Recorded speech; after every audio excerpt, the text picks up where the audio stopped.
దేవునికి స్తోత్రం కలుగునుగాక. హల్లెలూయా. దేవుడు మిమ్మల్ని దీవించునుగాక. కూడి వచ్చినటువంటి దేవునికి బిడ్డలైన మీ అందరికీ ప్రభు పేరట వందనాలు తెలియజేస్తున్నాను. ఈ యొక్క సమయంలో దేవునికి వాక్యమును మనము ధ్యానించుకుని దేవునికి వాక్యమును మన హృదయంలో ఉంచుకోవటానికి దేవుడు మనకి ఇచ్చిన ఈ మంచి సమయాన్ని మనం సద్వినియోగం చేసుకుందాం. హల్లెలూయా.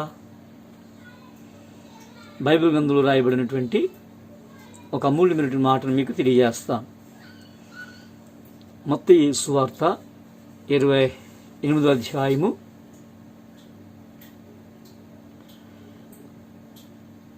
20వ వచనం చివరి భాగంలో, ఇదిగో నేను యుగ సమాప్తి వరకు సదాకాలము మీతో కూడా ఉన్నానని వారితో చెప్పాను. మరొకసారి ఈ మాట మనము జ్ఞాపకం చేసుకుందాం. ఇదిగో నేను యుగ సమాప్తి వరకు సదాకాలము నేను మీతో కూడా ఉన్నానని వారితో చెప్పాను. ఎంత అమూల్యమైన మాట చూడండి. దేవుడు మాట ఇచ్చాడు అంటే నెరవేర్చువాడు ఆయన. దేవునికి మాటలు అన్నీ కూడా నమ్మదగినవి.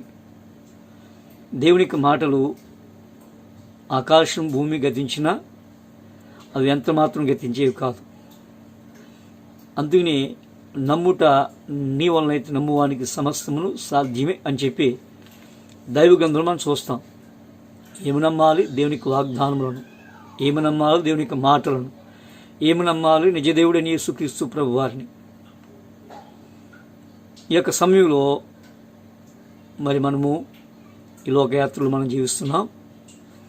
ఈ లోకయాత్రలు జీవిస్తున్న మనము దేవుడు చేసిన వాగ్దానాన్ని మనం నమ్మి ఆ వాగ్దాన ఫలాన్ని పొందాలని ఈ యొక్క మంచి మాటలతో మీ యొక్క ఎదురు రావడానికి ప్రభువు నాకు చేసే సహాయం బట్టి దేవునికి మహిమ కలుగును గాక. దైవ గ్రంథంలో ఉన్నటువంటి కొన్ని మాటలు మనకు జ్ఞాపం చేసుకుందాం.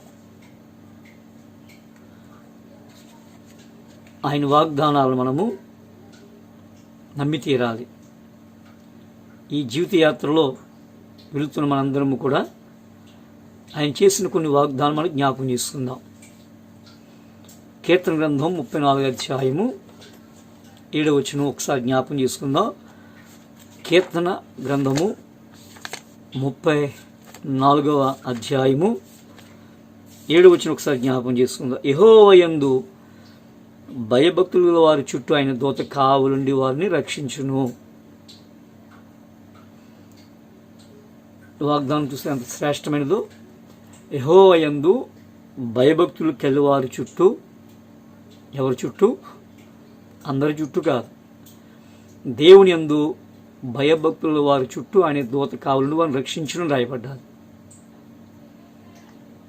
ఇది చాలామంది దేవుని యందు భయభక్తులు లేకోకుండా భక్తిహీనతో జీవిస్తూ ఆయా స్థలాలకు వెళ్ళి ఆయా రకాల శ్రమలు పడుతూ బాధలు పడుతూ వారు అనేది ఏంటంటే, దేవుడు అలా వాగ్దానం చేశాడు కదా, ఎందుకు తన వాగ్దానం పట్ల నెరవేర్చలేదని కొంతమంది అంటూ ఉంటారు.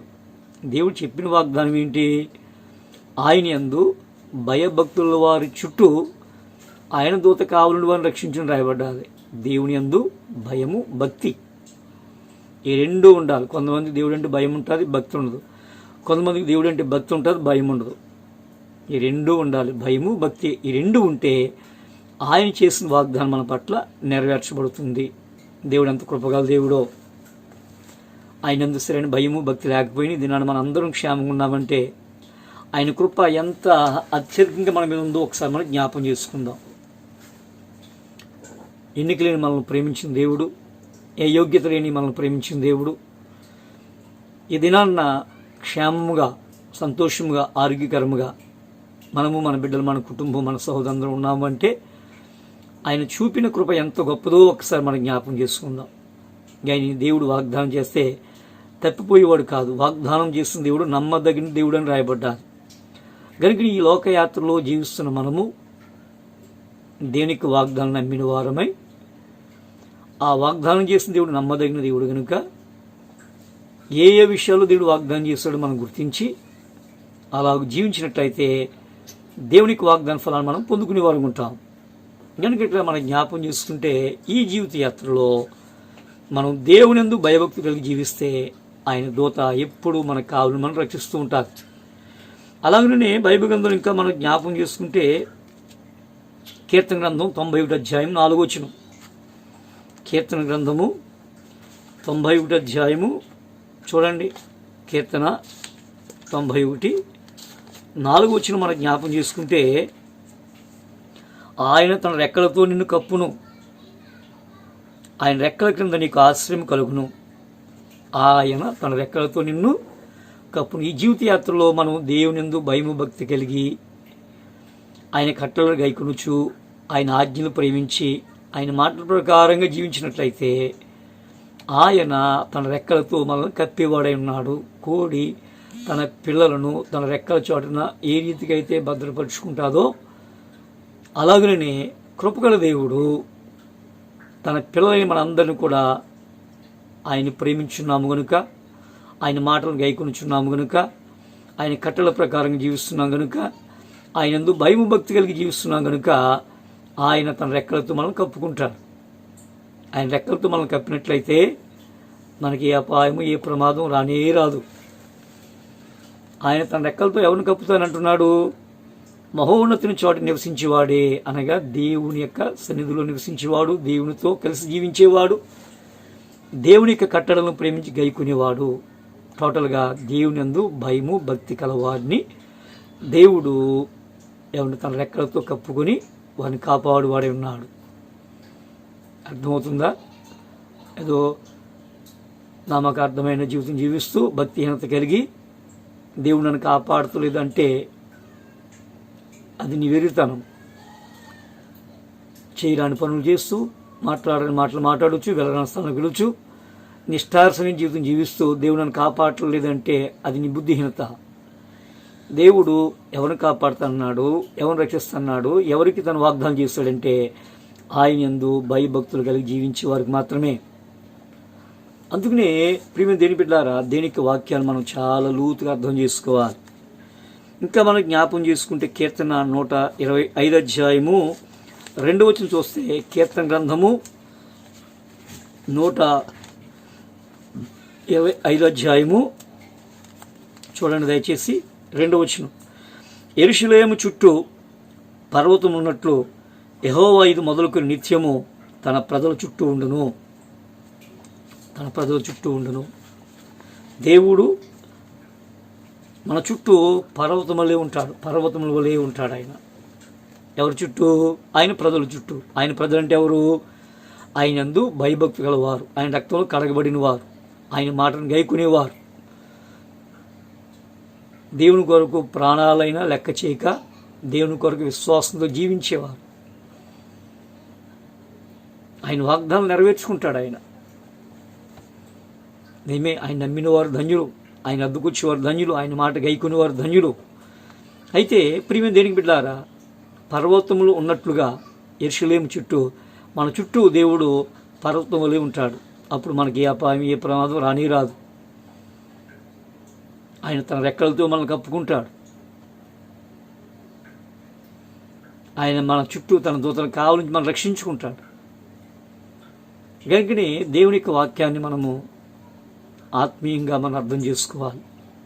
ఈ రోజున ఎంతోమంది త్రాగుబోతులు, తిట్టుబోతులు, తిరుగుబోతులు, వదరుబోతులు, దీనికి వాక్యానికి విరోధంగా జీవించేవారు ఎంతోమంది దేవుడు మమ్మల్ని కాపాడడం లేదు, మనం రక్షించడం లేదు, మాకు సహాయం చేయడం లేదని ఏమంటే రాజకీయ నాయకులు పార్టీలు మారినట్టుగా ఈ దినాన్న చాలామంది ఈ భక్తిహీనులు దేవుని ఎద్దుకు వచ్చి దేవుడు నాకు ఏం చేయలేదు అనుకుని మరలా వేరొక మార్గం కలగటం మనం చూస్తున్నాం. మంచిది, అది వారి ఇష్టం, అది దాన్ని మనం కాదనలేము. అయితే దైవవాక్యం రాయబడిన మంచి మాట మనం జ్ఞాపం చేసుకుంటే, వాగ్దానం చేసిన దేవుడు ఎలాంటి దేవుడైనా నమ్మదగినవాడు. ఆయన ఖచ్చితంగా మనకు చేసినటువంటి వాగ్దానాలను ఆయన నెరవేర్చేవాడై ఉన్నాడు.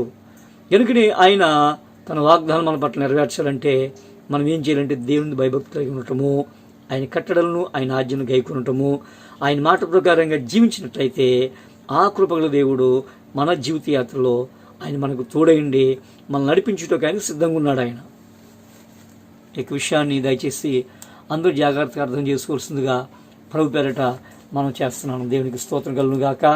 హల్లెలూయా, హల్లెలూయా.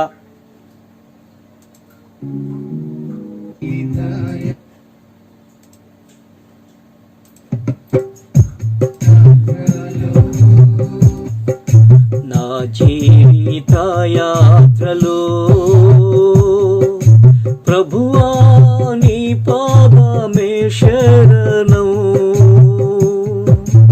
ఈ లోకమునందు నీవు తప్ప వేరే ఆశ్రయము లేదు. ఈ లోకమునందు నీవు తప్ప వేరే ఆశ్రయము లేదు. నా జీవిత యాత్రలో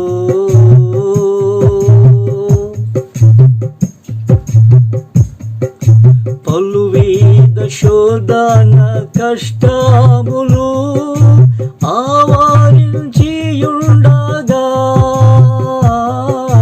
పలువిధ శోధన కష్టములు ఆవరించియుండగా, కదలకయున్న నా హృదయమును కదలక కాపాడుము. కదలకయున్న నా హృదయమును కదలక కాపాడుము.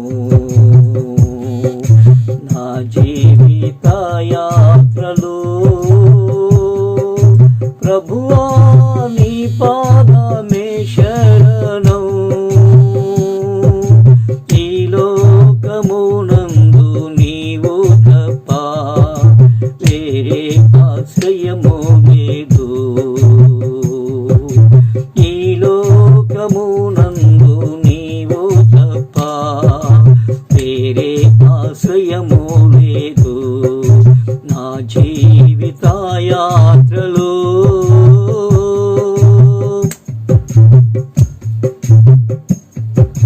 నీ సన్నిధిలో సంపూర్ణమైన సంతోషము కలదు.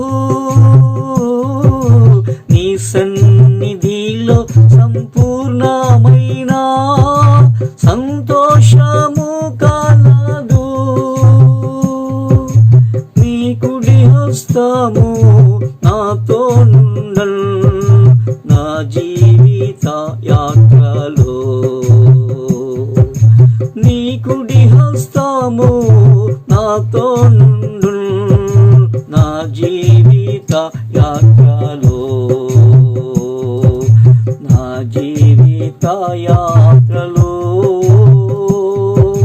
ప్రభువా నీ పాదమే శరణం. ఈ లోకమునందు నీవు తప్ప వేరే ఆశ్రయము లేదు. ఈ లోకమునందు నీవు తప్ప వేరే ఆశ్రయము లేదు. దేవునికి స్తోత్రం. ఈ జీవిత యాత్రలో ఆయన తప్ప మనకు వేరొక ఆశ్రయము లేనే లేదు. కనుకనే మనం నమ్మిన దేవుడు, ఆయన మాట ఇచ్చి నెరవేర్చే దేవుడు ఆయన.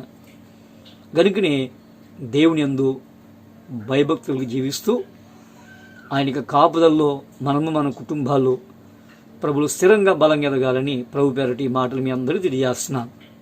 కనుకనే దేవుని పిల్లలు మనందరము కూడా మరి ప్రతిదినము చక్కగా బైబిల్ చదువుకుంటూ ప్రతిరోజు చక్కగా మనకు అవకాశం దొరికే కొద్దీ ఎక్కువగా ప్రార్థన చేసుకుంటూ దేవునిలో మనము సహవాసం చేయాలని ప్రభు పేరట మనం చేస్తున్నాం. ఎందుకంటే భయభక్తుల వారు ప్రార్థనలు చేస్తారు, ఉపకారం ధర్మాలు చేస్తారు.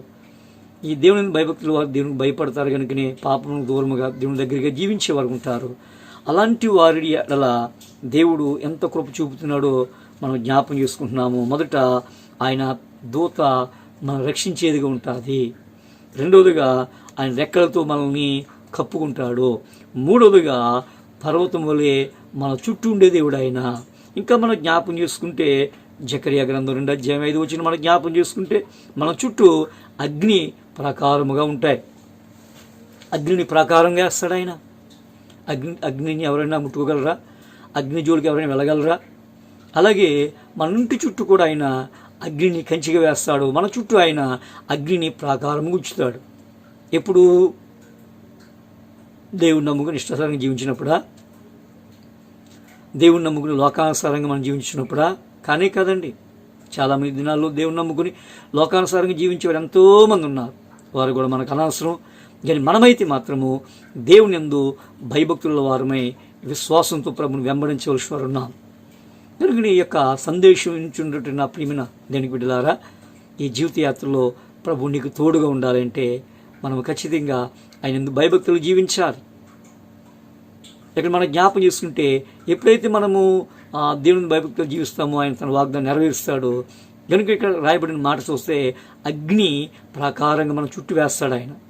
మనం తెలిసి యోబు ఇంటి చుట్టూ దేవుడు కంచి వేసినట్లుగా మన చుట్టూ, మన పని చుట్టూ, మన వ్యాపారం చుట్టూ, మన బిడ్డల చుట్టూ ఆయన అగ్నిని ప్రాకారం ఉంచుతాడు. అగ్ని ఎప్పుడైతే మన చుట్టూ ప్రాకారం ఉన్నదో ఏ శత్రువు కూడా మనకు హాని చేయడానికి అవకాశం ఉండదు. ఎంతమంది దైవజనులు, దైవ సేవకులు, భక్తి గలవారు ఎన్నో చక్కని సాక్షులు చెప్పడం మనం వింటూ ఉంటాం. మేము పలానా చోటకి వెళ్ళినప్పుడు ప్రభు మాకు అక్కడ ప్రాకారం ఉన్నాడు.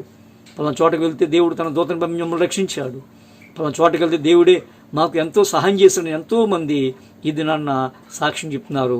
వారే కాదు కానీ మన జీవితంలో కూడా ఆయన మన బాల్యం నుండి ఈ రోజు వరకు, లేదా ప్రభు నమ్మినది మొదలుకొని ఈ రోజు వరకు ఎన్ని విధాలుగా మనకు సహాయం చేశాడో, ఆయన చేసిన సహాయం మనం జ్ఞాపం చేసుకుంటే ఆయన ఇంకా మనం భక్తికి ఎదుగుతాం. ఆయన చేసిన ఉపకారం మనకు జ్ఞాపం చేసుకుంటే ఆయన సదరు ఇంకా ఆత్మీయంగా బ్రతకడానికి మనం ఇంకా ముందని చేస్తాం. కనుకని అందుకు ప్రభు బైబిల్ గ్రంథంలో భక్తులు అంటాడు, ఆయన చేసిన ఉపకారం దేనిని మర్చిపోవద్దు అంటాడు. ఆయన చేసిన ఉపకారం మర్చిపోయాం కనుక భక్తిహీనులుగా జీవిస్తున్నాం. ఆయన చేసిన ఉపకారం మర్చిపోతున్నాం కనుక ఇష్టాసానికి జీవిస్తున్నాం. ఆయన చేసిన ఉపకారం మనం తలంచుకుంటే కానీ మనలో భక్తిహీనత ఉండదు. భక్తి గల వారు వెళ్ళి జీవిస్తాం. ఏమండి, మనం చూసిన వారు యేసు ప్రభు వారు చూసినట్లుగా ఉంటుంది. మనం చూసిన వారు అబ్బా ఎంత సంతోషిస్తారో. కనుక దినాన్న ప్రియమైన దేనికి బిడ్డలారా, దేవునికి సందుకొచ్చి మనందరము కూడా ఒక చక్కని విషయాన్ని మనం జ్ఞాపం చేసుకుందాం. ఆ విషయం ఏంటంటే, ఈ జీవిత యాత్రలో ప్రభువు తను చేసిన వాగ్దానం మన పట్ల నెరవేరుస్తాడు.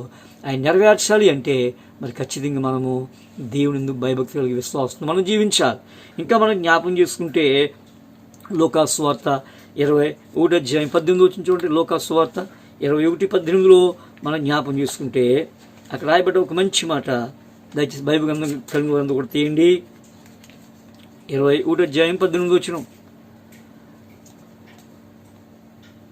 మీ తల వెంట్రుకలలో ఒకటైనను నశించదంటాడు. ఆయన సెలవు లేకోకుండా మన తల వెంట్రుకలు ఒక ఇంటికి నశించదు. అంటే మన తల వెంట్రుకలన్నీ ఆయనకు తెలుసు, మనకు తెలియదు. మన తల వెంట్రుకలు ఉన్నాయి మనకు తెలియదు, కానీ మన ప్రతి తల వెంట్రుక ఆయనకు తెలుసు. ఎన్ని ఉన్నాయో ఆయనకు తెలుసు. ఆయన సెలవు లేకోకుండా ఒక్క వెంట్రుక కూడా రావడానికి అవకాశం లేదు. అంటే ఆయనకి కాపుదల, ఆయన భద్రత ఎంతగా ఉందో చూడండి. అందుకని ఈ దినాన్న యేసు ప్రభువును నమ్ముకోవటం వలన మనకు కలిగే ప్రయోజనాలు ఎంత గొప్పగా చూడండి. ఈ లోకయాత్రలో ఏమంటే ప్రభు యందు ఆనందించేవారు ఉంటాం. ఈ లోకం విడిచిపెట్టిన తర్వాత కూడా ఆయనతో నిత్యము కూడా ఆనందించేవారు ఉంటాం. ఇలాంటి ఆనందం, ఇలాంటి సంతోషం నీకు కావాలా? ఇలాంటి ఆనందం, ఇలాంటి సంతోషం నీకు నాకు కావాలి అంటే మరి ఆయన భయభక్తి కలిగి ఉండటమే మంచిది.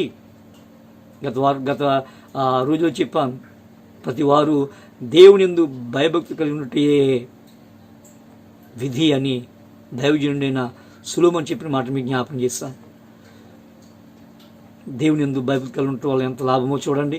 ఆయన మనకు చేసిన వాగ్దాన్ని కూడా మన పట్ల నెరవేరుస్తాడు. ఆయన పెంట కుప్పల మీద ఉన్న బేదలను పైకి లేవనెత్తువాడు. ఆయన దరిద్రులను ఏమంటే సంపన్నులుగా చేసేవాడు. ఆయన వెర్రి వారిని జ్ఞానవంతులుగా చేసేవాడు. ఆయన కృంగిపోయిన వారిని పైకి లేవనెత్తువాడు. ఆయన పడిపోయిన వారిని ఉద్ధరించేవాడు. ఆయన శరలో ఉన్న వారికి ఆశ్రయదుర్గంగా ఉండేవాడు. ఆయన రోగులను స్వస్థపరచేవాడు. ఆయన గనుక దినాన్న ఇలాంటి గొప్ప దేవుడు మీకు నాకు ఎంత అవసరం. నమ్మ మంచిదే ప్రార్థన చేసుకుంటున్నామా? నమ్మ మంచిదే వాక్యం చదువుకున్నామా? నమ్మ మంచిదే పరిశుద్ధంగా జీవిస్తున్నామా? ఆయన కట్టడలను ప్రేమిస్తూ ఆయన ఆజ్ఞలు గైకునే వారికి మనం ఉన్నామా? ఏదో దేవుని నమ్ముకున్నాం అంతే, నామకార్థం, పైకి భక్తి లోన యుక్తి. నేను చెప్పాను కదా, ఆయన మన పైవేసం చూసేవాడు కాదు, ఆయన మన అంతరంగాన్ని చూసేవాడు. ఆయన అంతరంగంలో పరిశుద్ధతను ఆయన కోరుకుంటున్నాడు. ఆయన కనుక ఈ యొక్క సమయంలో ప్రియమైన దేవుని బిడ్డలారా, దేవుని యొద్దకు వచ్చి మనందరం కూడా ఈ యొక్క మాటలు మనం జాగ్రత్తగా జ్ఞాపం చేసుకుందాం. నిర్గమకాండము 14:20 చూస్తే, నిర్గమకాండం 14:20 చూస్తే దేవునికి కాపుదల ఇశ్రాయేలు ప్రజల పట్ల ఎలా ఉందో ఒక్కసారి అక్కడ మనం చూడగలము. ఇశ్రాయేలు ప్రజలు దేవుని యందు భక్తి గలవారి ఉన్నారు. దేవుడు వారికి వాగ్దానం చేసినట్లుగా వారికి దేవుడు వాగ్దానం నెరవేరుస్తున్నాడు. మరి ఆ భక్తి వారి పట్ల దేవుడు తన వాగ్దానం నెరవేర్చాడు. ఆయన కాపుదల ఎలాగుందో ఇక్కడ మనం జ్ఞాపం చేసుకోవచ్చు. 14:20 అది ఐగుప్తుల సేనకు ఇశ్రాయేలుల సేనకు నడుమ ప్రవేశించెను. అది మేఘము గనుక వారికి చీకటి కలిగాను, కానీ రాత్రి అది వీరికి వెలిగిచ్చాను గనుక ఆ రాత్రి అంతా ఐగుప్తీయులు సేన ఇశ్రాయేలు సమీపించలేదు. చక్కని మాట కదా. అంటే పగలు అప్పుడు ఇశ్రాయేలు ఎదుట సమూహమునకు ముందుకు నడిచిన దేవదూత వారి వెనుకకు వారిని వెంబడించిన ఆ మేఘస్తంభం వారి ఎదుటి నుండి పోయి వారి వెనుక నిలిచాను. ఇక మనం చూస్తే పగలు మేఘస్తంభముగాను రాత్రి అగ్నిస్తంభంగా ఉన్న దేవుడు ఎంత కాపుదల చూడండి. ఇశ్రాయేలు చరిత్ర మనకు తెలుసు. ఐగుప్తు దేశాన్ని నుండి వారు బయలుదేరి ఇశ్రాయేలు యొక్క ప్రజల్ని మోషేకి నడిపిస్తున్నప్పుడు ఎన్ని అద్భుతాలు దేవుడు చేశాడు. దురదృష్టమైన మాట ఏంటంటే, ఎన్ని అద్భుతాలు చేశాడో దేవుడు వారి పట్ల, వారు అన్నీ మర్చిపోయి భక్తిహీనంగా జీవించినప్పుడు వారు ఏ విషయాలు నష్టపోయారో కూడా మనకు బాగా తెలుసు. ఇది మన పట్ల, మన బిడ్డల పట్ల, మన కుటుంబం పట్ల, మన వ్యాపారం పట్ల, మన ఉద్యోగం పట్ల, మనం చేసిన ప్రతి పని పట్ల ఆయన చేసిన ప్రతి మేలు తలంచుకొని ఇంకా భక్తి ఎదగాలి తప్ప, అంటే ప్రతిరోజు నువ్వు ఆయన చేసిన మేలును మర్చిపోయి భక్తిహీనంగా జీవిస్తే ఏం ప్రయోజనం? అంతుని బైబిల్ గ్రంథంలో రాయబడు, ఒకడు లోకమంతా సంపాదించుకుని తన ప్రాణం పోగొట్టుకుంటే వానికి ఏమీ ప్రయోజనం అని రాయబడ్డారు. లోకాన్ని సంపాదించుకున్నా, లోకంలో వాటిని సంపాదించుకుంటున్నాం, లోకం కొరకే ప్రయాసపడుతున్నాం, దానివల్ల ప్రయోజనం ఏముంది? ఇది నన్ను ఎంతోమంది ధనవంతులు ఈ కరోనా కాటుకు బలైపోతున్నారు. వారి డబ్బు వారిని రక్షిస్తుందా? వారి బంధువులు వారిని రక్షిస్తున్నారా? కనీసం సేవను చూడడానికి కూడా వెళ్ళలేని పరిస్థితులు అయిపోయింది. అందుకని యేసు ప్రభువుని సంపాదించుకుందాం. దైవజన్ పౌలు అంటాడు కదా, క్రీస్తుని సంపాదించుకున్నటకు నాకున్నదంతా నష్టపరుచుకుంటున్నాను అంటున్నాడు ఆయన. యేసయ్యని సంపాదించుకుంది, యేసయ్యని కలిగి జీవిందాం. యేసయ్యే మన జీవితయాత్రలో కడవరకు వచ్చేవాడు. ఆయన తల్లి గర్భంలో ఉన్నది మొదలుకొని మనం చనిపోయే వరకు మనతో ఉండే దేవుడు మాత్రమే. ఆయన సహాయం మనం కోరుకుందాం. అందరి ప్రేమ అంతవరకు ఉంటుంది, దేవుని ప్రేమ కడవరకు ఉండే ప్రేమ. ఈ ప్రేమ నీకు నాకు ఎంతైనా అవసరం. అలాగని మనుషుల్ని మనము విసర్జించాలని కాదు, మనుషులను మనము ద్వేషించాలని కాదు, కానీ మనుషులందరికంటే దేవుని ఎక్కువగా ప్రేమిద్దాం, మనుషులందరికంటే దేవునికి ఎక్కువ విలువిద్దాం. ఈ లోకంలో వాటన్నిటికంటే కూడా ఎక్కువ మర్యాద గౌరవము యేసు ప్రభువుకి ఇద్దాం. అప్పుడే ఆయన ప్రేమించిన వారు అవుతున్నాం.